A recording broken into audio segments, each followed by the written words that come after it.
Hello friends, good morning. Welcome back to my channel. तो आज है जो पितृपक्ष चल रहा है, उसमें आज नवमी तिथि है। तो नवमी तिथि के दिन बनता है दाल पूरी और बखीर बोलते हैं। मीठा चावल का खीर जो होता है वो कुछ अलग तरीके से बनता है, उसको बखीर बोलते हैं। तो इस दिन ये बनना जरूरी होता है। और यहाँ ना मेरा चश्मा बन के आ गया, मैं आप लोग को दिखा रही हूँ कैसा लग रहा है। पिंक कलर है और सही है, कंफर्टेबल है, मुझे अच्छा लग रहा है ये चश्मा। नहीं तो पिछली बार जो आया था वो तो सही था, उसके पिछली बार वाला ना बड़ा हैवी था, जैसे लग रहा था सारा वो चश्मे का भार नाक पे ही था, तो वो अच्छा नहीं लग रहा था। तो ये मुझे अच्छा लग रहा है और बोले हैं डॉक्टर हमेशा लगा के रखने का, लेकिन देखते हैं कितनी देर तक लगाए रहते हैं। तो लगाए रहते हैं, निकाल देते हैं, फिर भूल ही जाते हैं। तो मेरा और गन्नू का जो छोटा वाला बेटा है, दोनों का बन के आ गया। तो उसका बोल रहे थे कि 3 महीने में एक बार फिर से चेकअप कराना होगा, तो हो सकता है 3 महीने बाद उसका निकल जाए। और यहाँ मैं बना रही हूँ परवल आलू की सब्जी। एक बार सुबह चाय नाश्ता हो गया था, थोड़ा हम लोग रिलैक्स हो गए थे, तो मैं कुछ अपना मोबाइल में काम करने लग गई थी। उसके बाद मैं खाना बनाने लगी हूँ, तो मुझे थोड़ा ना लेट हो जाता है आजकल। मैं वीडियो की वॉइस नहीं डाली रहती हूँ, फिर मुझे अपलोडिंग पे लगाना होता है, नेटवर्क उतना सही नहीं रहता है। तो इस वजह से ना मुझे थोड़ा 1.5 घंटे, लगभग 1 घंटे, कभी 2 घंटे भी लग जाता है। बीच बीच में चेक करती रहती हूँ नेटवर्क कहाँ है, मोबाइल को लेके घूमना पड़ता है। फिर जब वो अपलोड हो जाता है तो उसमें जो भी कुछ टाइटल थंबनेल लगाना होता है उसको भी नेटवर्क चाहिए, नहीं तो वो घूमता रहता है, सेव नहीं होता है। तो इसलिए थोड़ी माथापच्ची हो जाती है। उसी वजह से इस टाइम मेरा सुबह का ब्लॉग नहीं स्टार्ट हो पाता है। और रात को भी मैं एडिट करके तब सोती हूँ एडिट कर लेती हूँ और उसके बाद फिर मैं सोती हूँ, फिर भी मुझे रात के 1:30-2 बज जाते हैं।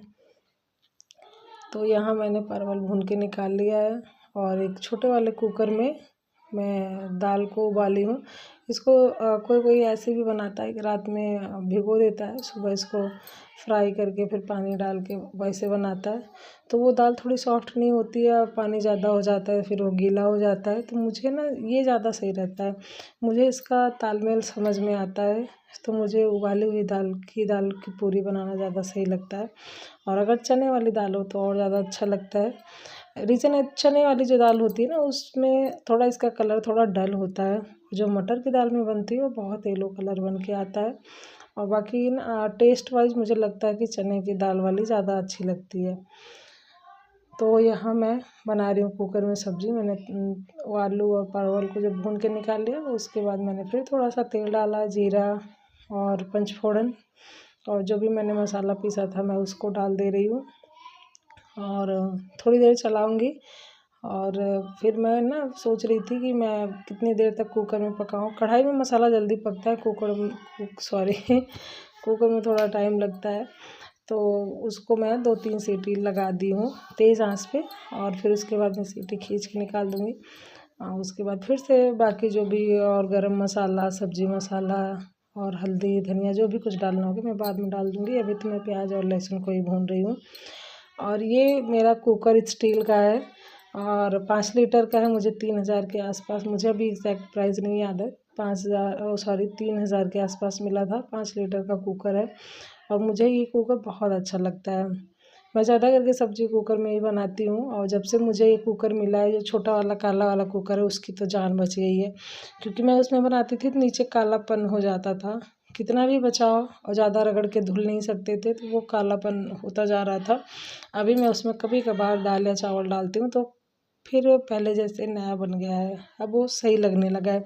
नहीं तो मैं काम करती थी और जब वीडियो में थोड़ा बहुत दिख जाता था तो मुझे खुद ही अच्छा नहीं लगता था। तो अभी मैं वैसे तो मैंने इसको स्पीड पे लगा दिया था, लेकिन जब मैं ढक्कन को खोली तो फिर थोड़ा उसमें हल्दी मसाला और गरम मसाला डाली, फिर उसको भूनी।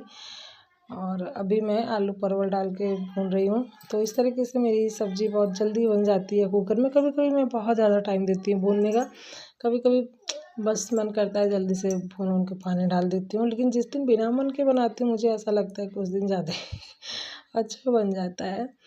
और यहाँ मैं चावल बना रही हूँ, सब्ज़ी और चावल को साथ में ही बनाऊँगी। तो एक बड़ा सा लोटा है, मैं उसमें चावल धुल के रख दी हूँ अभी तो मैं उसको देख रही हूँ कि कितना मुझे डालना है। ज़्यादा डाल दूँगी तो फिर शाम को मैं बाटी चोखा के प्लानिंग में हूँ। दाल बाटी चोखा तो ज़्यादा हो जाएगा तो फिर ख़राब होगा खाना। तो यहाँ मैं चावल धुल के लाई हूँ और इसको भी मैंने कुकर में लगा के बंद कर दिया। और इसके बाद मुझे जो दाल पूरी वाली दाल है उसको पीसना है, तो मैंने सिलबट्टा निकाल लिया है। मैं इस पे पीस रही हूँ।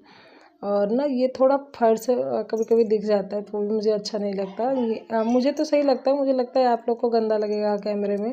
तो ये फर्श ख़राब हुई है, एक रीज़न ये है ना कि ये जब बन गया, कंप्लीट हो गया, तो जहाँ मैं लेके बैठी हूँ सामने आप लोग को ये दिख रहा है ना, ये इधर दीवार थी। जो मेरे पुराने व्यूवर्स हैं उनको पता होगा, जहाँ बेसिंग लगी है उस तरफ से दरवाज़ा था।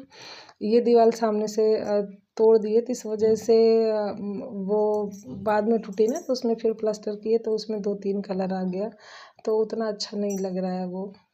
लेकिन बाद में टाइल्स वाइल्स लगेगा तो सही लगने लगेगा, तब फिर नहीं समझ में आएगा। तो यहाँ मैं दाल पूरी वाली जो दाल है उसको भून रही हूँ। तो मैंने थोड़ा सा तेल डाला, जीरा डाला है और हल्दी तड़के में डाल देना चाहिए। और उसमें थोड़ा ज़्यादा करके हींग डालना चाहिए, वो हींग की खुशबू बहुत अच्छी लगती है। और साथ में दाल जब मैं पीस रही थी तो लहसुन मिर्चा मैंने साथ में ही पीस लिया था, तो ज़रूरी होता है, उससे बहुत अच्छा टेस्ट आता है। तो यहाँ मैंने नमक धनिया सब साथ में डाल दिया। इसके बाद मैंने इसको मिक्स कर दिया और सारी चीज़ एक साथ मिलाने से आसानी हो जाती है, क्योंकि सारा चीज़ तो पका ही है, बस मिलाना होता है, ज़्यादा देर इसको भूनना नहीं होता है, सब एक तरह से मिल जाए बस। तो ये मेरा पूरन बन के तैयार हो गया है। तो मैं ना अभी आटा नहीं गूँथी हूँ, जब मैं पूरन बना के रख लेती हूँ फिर मैं इसको चेक करती हूँ कि ये है कैसा, मतलब थोड़ा कड़क है या सॉफ्ट है। अगर ये कड़क रहता है तो आटे को भी थोड़ा कड़क गूँथना चाहिए, और अगर ये सॉफ्ट है तो आटे को थोड़ा सा गीला करना चाहिए, मतलब रोटी से ज़्यादा थोड़ा सॉफ्ट करना चाहिए, क्योंकि अगर आटा कड़क रहेगा और ये सॉफ्ट रहेगा तो फट जाएगा, और अगर ये कड़क रहेगा आटा सॉफ्ट रहेगा तो फट जाएगा। इस वजह से दोनों का कॉम्बिनेशन सेम होना चाहिए, तो फिर पराठा फटता नहीं है। एक आध पहली बार बनाओ तो पहला तो हो सकता है फट जाए, फिर दूसरे में हम अच्छे से मैनेज कर लेते हैं, फिर दूसरा नहीं फट पाता। तो ये कुछ इस तरीके से है। मैं सोच रही हूँ अभी इसका नमक टेस्ट कर लूँ, पर ये भोग लगेगा, सॉरी नहीं टेस्ट कर सकते अभी। ये मतलब एक अग्रासन होता है, अभी एक अग्रासन के लिए एक थाली निकालेंगे और एक भोग के लिए निकालेंगे, एक छत पे रखेंगे। तो अभी मैं इसका नमक भी नहीं टेस्ट कर सकती हूँ, और चलती हूँ फटाफट आटा गूँथ लेती हूँ, टाइम बहुत लेट हो रहा है। और ये रही मेरी परवल आलू की सब्ज़ी, थोड़ा रस्से वाली बनाई हूँ क्योंकि इसको दाल पूरी से खाना है। थोड़ा सा मैंने चावल भी डाला है तो इसलिए मैंने थोड़ा इसमें रस्सा ज़्यादा रखा है, और दिखने में मुझे तो बड़ा अच्छा लग रहा है, आप लोगों को कैसा लग रहा है बताना। और मैंने जो लोटे में चावल डाला था, ये मेरा साथ में चावल भी बन गया है। और इसके बाद मैं बनाने वाली हूँ दाल पूरी, तो मुझसे बनती है, मैं उसका जो तालमेल होता है अच्छे से जमा लेती हूँ। अगर इसीलिए ना जब भी मैं दाल पूरी बनाती हूँ, दाल को खुद पीसती हूँ, आटे को भी खुद गूँथती हूँ। ये काम मैं किसी को नहीं देती हूँ, अगर मेरे अलावा कोई और कर लेता है तब ना मेरे लिए थोड़ा दिक्कत हो जाता है, तब मैं समझ नहीं पाती कि इसको कैसे बनाऊँ। तो मुझसे बनता भी है और मुझे काफ़ी अच्छा फील होता है, खुशी होती है, क्योंकि मैं दाल पूरी बना लेती हूँ। मेरी मम्मी कहती थी ना सबसे नहीं बनता था, ओह सॉरी, मतलब सबसे दाल पूरी नहीं बनती है, तो इसलिए मुझे बड़ी खुशी मिलती है कि मैं बहुत ख़ास हूँ जो मुझसे दाल पूरी बनती है। तो मैं किस तरीके से बना रही हूँ, मुझे लगता है कि बड़ा इजी है, क्योंकि जब जो जो चीज़ आपसे बनती है ना तो आपको बड़ा आसान लगता है कि कुछ दिक्कत नहीं है। और एक होता है ना जो अब तो चीला उसको बोलते हैं, पुराने टाइम पे मेरी दादी लोग उसको ना उल्टा बोलती थी, बेसन घोल के बनाती थी। जैसे डोसा होता है तो डोसा क्रिस्पी बनता है, वो क्रिस्पी नहीं होता है, वो थोड़ा सॉफ्ट होता है, तो वो भी मैं बना लेती हूँ, लेकिन बनाती कम हूँ क्योंकि मुझे लगता है कि बच्चे ज़्यादा इंटरेस्टेड नहीं है। 1-2 बार मैंने बनाया, वो लोग ज़्यादा इंटरेस्ट नहीं लिए। वैसे मैं उसमें प्याज टमाटर खीरा सब कुछ डाल के बनाई, फिर भी वो लोग ज़्यादा इंटरेस्टेड नहीं हुए, तो फिर मैंने वो छोड़ दिया। पर मुझे अच्छा लगता है, मैं तो खाती हूँ, पर नहीं बनाती कि मैं अकेले के लिए क्या बनाऊँ। तो यहाँ मैं सबसे पहले 3 पूरियाँ बना रही हूँ, क्योंकि मुझे 3 अग्रासन निकालना है। और मैं बनाने में लगी थी, अम्मा गई थी बच्चों को स्कूल से लाने, तो वो जब आई तब मैं अग्रासन की थाली निकाली। मैं सोच रही थी जल्दी से आ जाएंगे, लेकिन बस कहीं जाम में लगी थी तो आने में लेट हुआ। तो जब अम्मा आई उसके बाद मैं यहाँ पे अग्रासन निकाल रही हूँ, तब तक मेरी काफ़ी पूरियाँ बन गई थी। मैं हल्की पतली नहीं बनाती हूँ, आटा भी थोड़ा ज़्यादा हो जाता होगा, पर मैं पूरन बहुत ज़्यादा भर भर के बनाती हूँ कि कोई भी आदमी तो बहुत हद होगा तो 2.5 या 3 खा सकता है। तो हैवी हैवी रहती हैं पूरियाँ। तो यहाँ मैंने अग्रासन निकाल दिया है और अम्मा कह रही थी जाके आप थाली रखाओ अग्रासन की और मैं यहाँ बना देती हूँ। मैंने कहा नहीं जाओ आप ही रखो, मैं बना रही हूँ, क्योंकि मैं ज़्यादा टाइम तक अगर किचन में खड़ी होती हूँ ना तो मेरा पैर दर्द करने लगता है इस वजह से। और आज कंटिन्यू 2.5 से 3 घंटा मुझे किचन में खड़ा होना पड़ा, तो मेरी आज हालत ही ख़राब हो गई। तो अभी शाम के 6 बजे हैं, मैं अभी सो के उठी हूँ और मैं सो रही थी और अम्मा और ये उठे, चाय वाय अपना बना के पी लिए और उसके बाद अम्मा तैयार भी हो गई। ये मुझे जगा रहे थे, मुझे ऐसा फील हो रहा है, याद आ रहा है मतलब थोड़ा थोड़ा, और मुझे लग रहा था ना कि सुबह का टाइम है और बच्चों के स्कूल का जाने का टाइम है। मैं कह रही थी हाँ 2 मिनट रुको, उठ रही। और यही करते करते ये लोग अपना खुद से चाय बना के पी लिए। तो ये अभी गए हैं हॉस्पिटल, ससुराल की तरफ से एक लोग आए हैं, हॉस्पिटल में भर्ती हैं लगभग 1 हफ्ते से। तो आज दूसरी बार देखने जा रहे हैं, जा नहीं रहे मतलब गए हैं, देखने गए हैं। और अभी मैं मंदिर में दिया नहीं जलाई हूँ, अम्मा बाहर गेट जा चुका, बाहर जा चुका। अच्छा, बाहर गेट के सामने अम्मा दिया लगा दी हैं और अभी मैं चलती हूँ मंदिर में दिया जलाऊंगी, भगवान जी को भोग लगाऊंगी। नहीं है मंदिर में नहीं जलाए। और इधर इसके स्कूल में ना कुछ तो प्रोजेक्ट है, उसके लिए तैयारी कर रहा है और इधर छोटा वाला सो रहा है।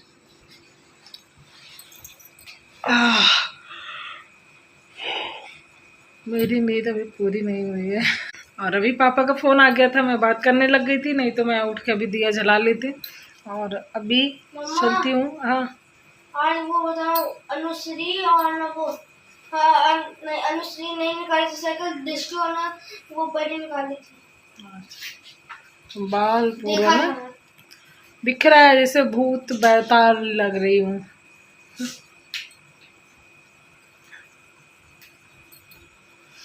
और जो मैं बनाई थी सुबह पराठा ना, आटा कम पड़ गया, उसका जो पूरन था वो ज़्यादा बच गया है। इतने टाइम में फिर से आटा गूँथूंगी। बात कर रही हूँ, आप पास्ता खाओगे, वो पास्ता नहीं ले जाएगा। कल छुट्टी है ना? परसों छुट्टी है, कल छुट्टी। कंफ्यूज हो खुद ही। कल छुट्टी है पक्का, परसों पेपर। तो अभी मैं शाम को अभी मैं शाम को फिर से आटा गूँथूंगी और फिर से मुझे 4-6 पराठे बनाना है, उतने भर का बच गया है पूरन। और सोच रही हूँ शाम को चटनी बना लूँगी। वैसे मुझे चटनी से, सिरका से या फिर दही से ज़्यादा अच्छा लगता है। तीनों ऑप्शन मेरे लिए सही होता है। ये उठ जाओ गन्नू बेटा, चलती मैं फटाक से दिया जलाती हूँ, लेट हो रहा है, 6:30 हो रहा है। भगवान जी भी सोच रहे होंगे ये गजब की लड़की मेरे पाले पड़ी है। मेरा फिक्स टाइम नहीं रहता, कभी लेट भी हो जाता है। अभी तो इस टाइम अम्मा है, हम कहीं जाते हैं आते टाइम अगर देर हो जाती है तो अम्मा दिया जला देती है, नहीं तो फिर मैं लेट से आती हूँ, 8 बजे तक आती हूँ, तो फिर मैं 8 बजे दिया जलाती हूँ।